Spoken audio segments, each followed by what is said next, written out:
here's what we're going to cover today. Shop drawing production, preventing schedule drift. One station fabrication for plant flow and efficiency. Reducing time to fabricate 20 to 50% fewer bolts and holes. So first, let's do a refresher on how the system works for those of you that do not know. Alright, so first we're going to look at the Qnect web-based application where we set up all of our preferences prior to running. So there are locations for connection types in hierarchy, as well for vertical shear and shear and axial. Same thing with forces. There's none shown here, so that means that they are being overridden in the model. We can also fill out a table with any profile or multiple profile in one with the vertical shear as well as minimum rows. Same thing with the UDL factor, uniformly distributed load factor, and short span members for any profile size desired. Same with LRFD or ASD. And then I'll just quickly show down at the bottom here of our minimum job requirements, the minimums and maximums of material, preferences set up for stabilizer plates, as well as material grade, so on and so forth. So let's jump into the model. So first and foremost, where is our Qnect button? Actually right here, 1, 2, 3 button system under the steel ribbon. If it does not appear there, depending on the environment that you have with your licensing, you can find it in your macros. So let's do a full run on this project, except for one beam, and I'll show you the reason for that after. So right now what I'm doing is I'm going to create a session, and this session is going to be just a placeholder for reporting information, and it's sending information up to our cloud-based system, and the preferences that I just showed you very quickly, it's meeting that in our system. It's then crunching through, creating the connections themselves physically, and also the calculations so they can be brought back into the model. As soon as it's done, you'll receive an email telling you how many connections were done and how long it did take. So let's go to button 2. We can see that it's already back. I'll go ahead and say submit. So now it's importing information into our user-defined fields, as well as bringing in the actual connection components and calculations. As you can see, all the cut planes, those have come in. Let me clean it up a little bit. Now let's look at a calculation on one of these connections. So we simply double click, go into the component. You'll see all the information associated to this member. I won't bother you with that right now. But then if you select the link here, it's going to take you to the full calc information. You have your main calc, your bolt strength, bolt bearing. You have your beam strength, and you have your shear plate, as well as the weld calculation information.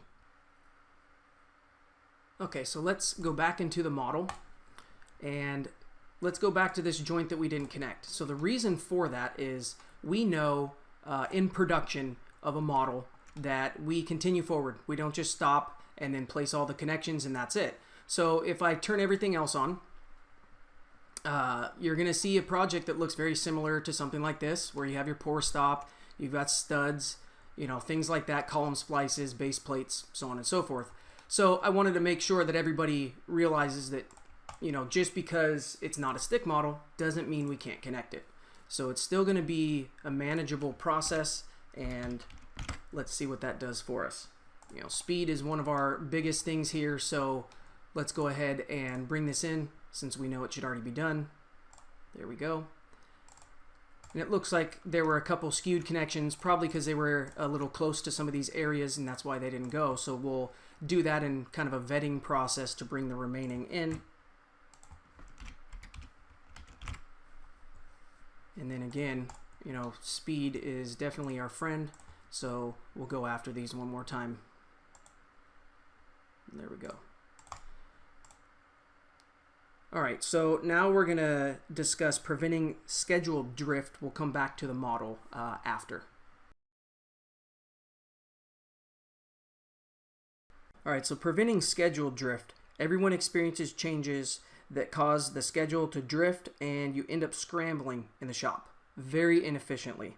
So the model I just did took less than a minute to not only run and calculate, but to bring everything back into the model, and we can start evaluating things very quickly. So some context, 4,300 ton project, engineered and modeled joints in 35 minutes, buffer of 5 weeks.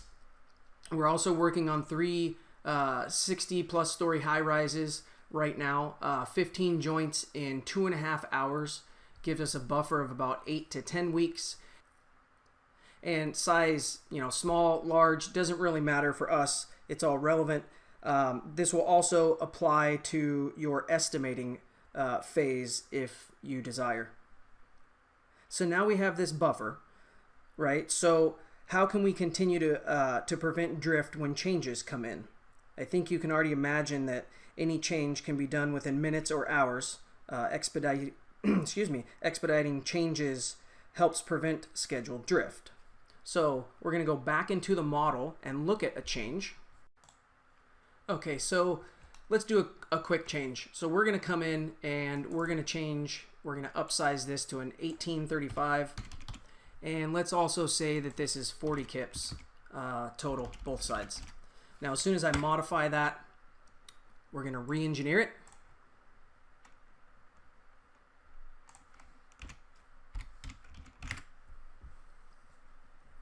It's going to go back up to our cloud-based system. Then it's going to come back down and automatically populate when I end up re-engineering. So you'll notice those connections have been stripped out of there, and the new ones will be placed back in. Fully modeled, fully calculated, everything's there.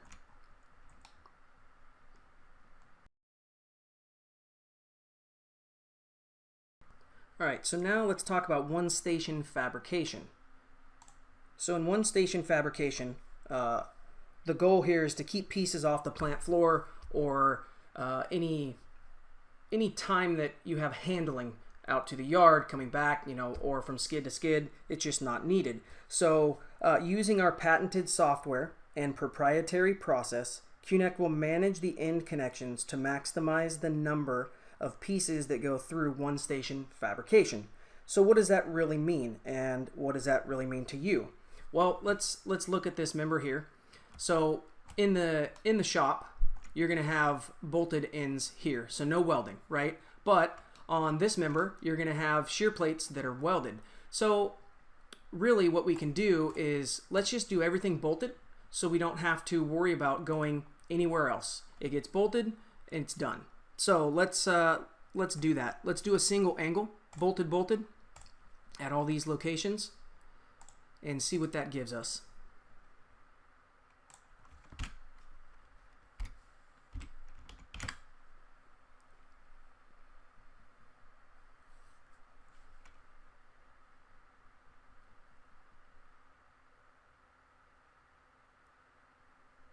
So what the goal here is, if you're going to be able to do bolted in an entire location, or if you're going to be able to do welded in an entire location, so you can maximize the efficiency. So you can see that these came in as bolted.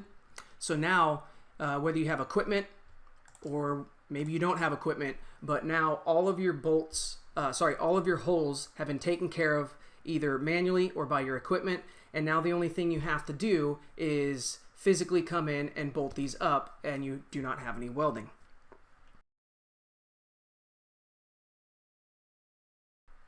Alright, so now let's get into reducing time to fabricate. So let's go ahead and optimize a joint. We can see right here, this is a double angle connection, okay? And there are 6 bolts, okay? 6 rows of bolts. So let's go ahead and let's make this more efficient. We're gonna bring in bolt optimization. We're gonna reduce the quantity of bolts, and at the same time, we're also going to adjust the vertical spacing by doing so. So we're gonna bring this back in. All right, so we went from 6 rows to 4 rows. Okay, so now we have 6 less bolts overall. So that means 6 bolts we don't have to order. Okay, that also means 2 fewer bolts in the shop to install. as well as 4 bolts fewer to install in the field. So 12 holes less to drill, cut, or punch on one connection. So 33% of that connection with the bolts is just gone. So what does that really mean to you? The last thing I want to touch on here is typically we see a reduction of bolts of 1 to 1.5 bolts per ton. So if you have a 1,000-ton project, you could see about 1,000 to 1,500 fewer bolts, and of course 2 to 3,000 fewer holes to drill, punch, or cut. Add that up job after job, and the results are very impressive. Now let's get into workflow. So who does all this work in your project workflow, getting the Qnect connections into a model? Well, I'm pleased to say that Qnect will take a checked model if you want us to manage that process. So we can manage the in connections to maximize one station fabrication. We can also optimize your connections with bolt optimization, so on and so forth, if that's what you're looking for. And then time frame to go along with that. Typically, we're 24 to 48 hours on our turnaround, and there's 2 ways that this can be done. One is if your detailer is able to take a break within 24 to 48 hours, send the model to us. We will then place everything in and we will send it back. Or the preferred method is the shared model environment. So that concludes everything